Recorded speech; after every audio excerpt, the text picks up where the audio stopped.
Good evening, everyone. Here is part 2 of Unit 14. We have here some notes. I just want to make sure that you all know them. Okay, let's start. In time and on time.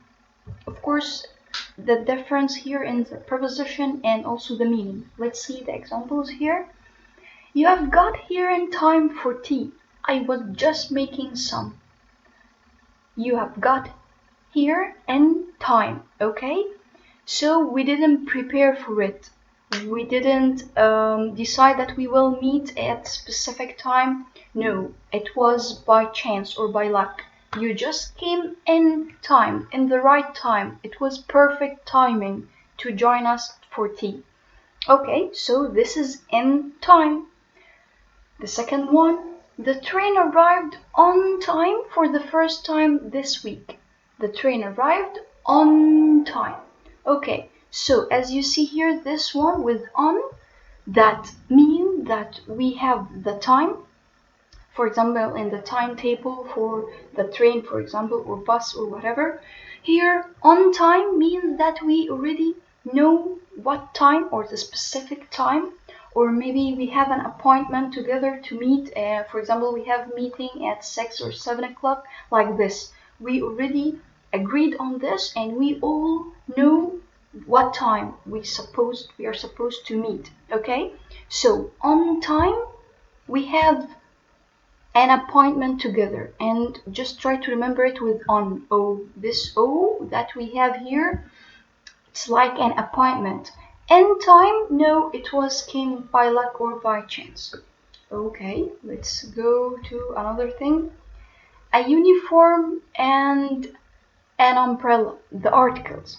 Okay, because some people may ask here why we have here a uniform and an umbrella.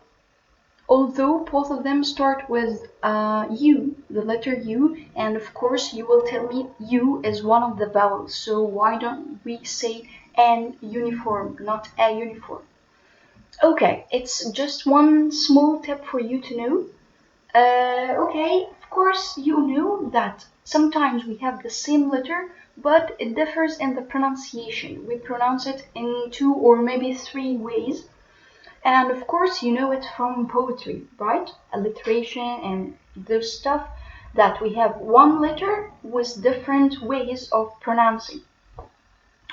Okay, so this one here, I need just for you to know till now in this level that it's a uniform, not an uniform. It's a uniform. Okay? An umbrella. So you can consider here we say or deal with this letter U as a consonant, and this one here, it's a vowel. Okay? Okay, let's move to this.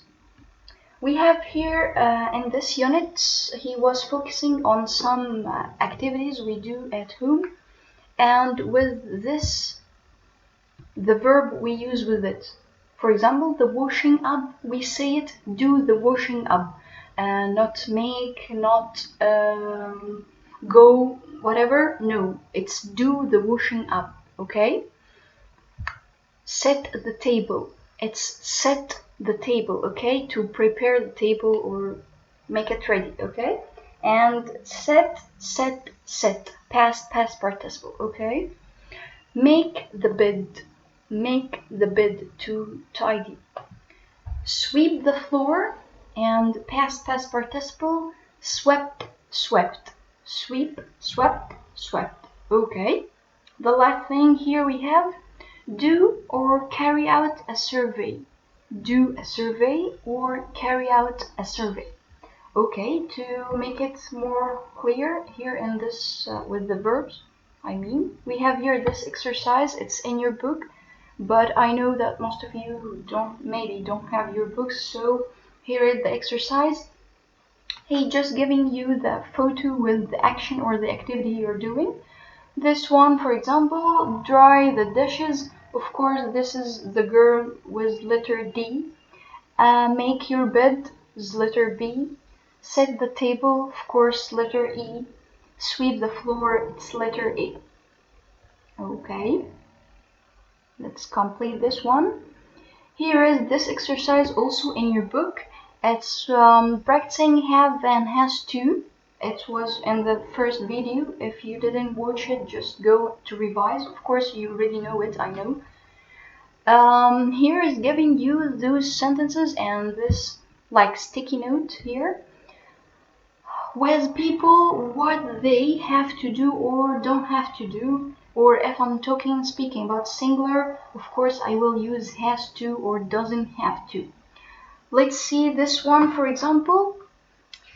Completing, he has already answered the first one. The second one, my sister Huda, she. So of course the answer will be has to do the washing up.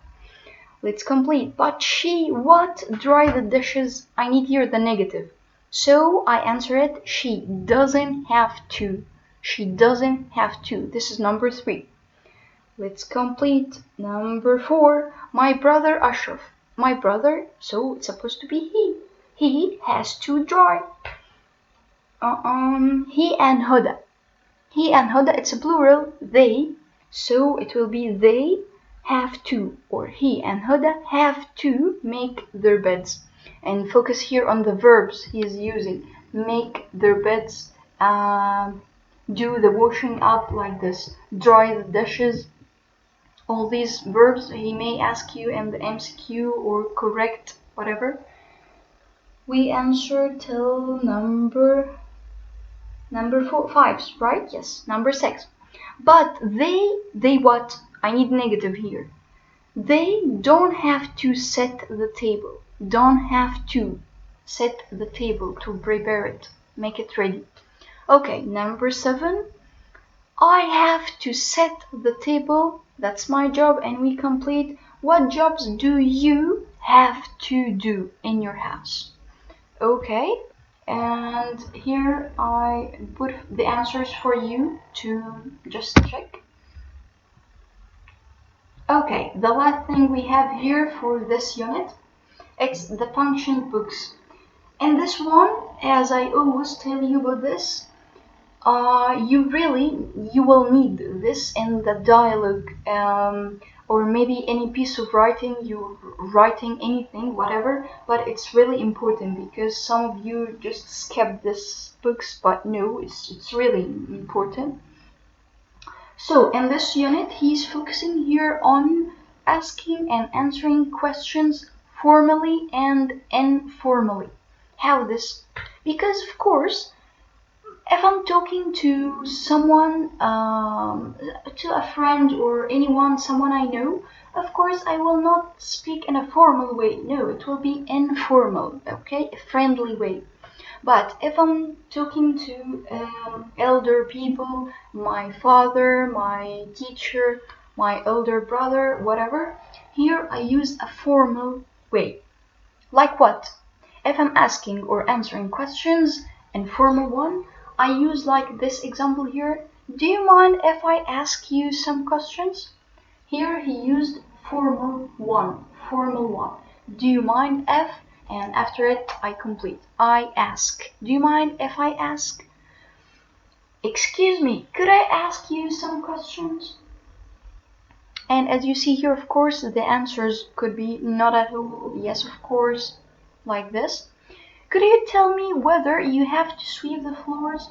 And this weather here, it differs from weather that you know that the climate. No, it's weather here like F. This for the formal or the formal ways I can use to ask and answer questions. The other type is informal. I'm talking to a friend. Hello, is it okay if I ask you some questions? That's fine, no problem. Go on like this, okay? This is informal. Do you have to sweep the floors? Okay, this is also informal one. And of course, I know that you know more than this books. You can make your own books of asking and answering formal and informal questions and answers. Okay, here we stop for unit 14. I hope you're doing good in this. And I hope I'm clear enough with you. And of course, you're more than welcome to ask any questions anytime. Goodbye and good luck.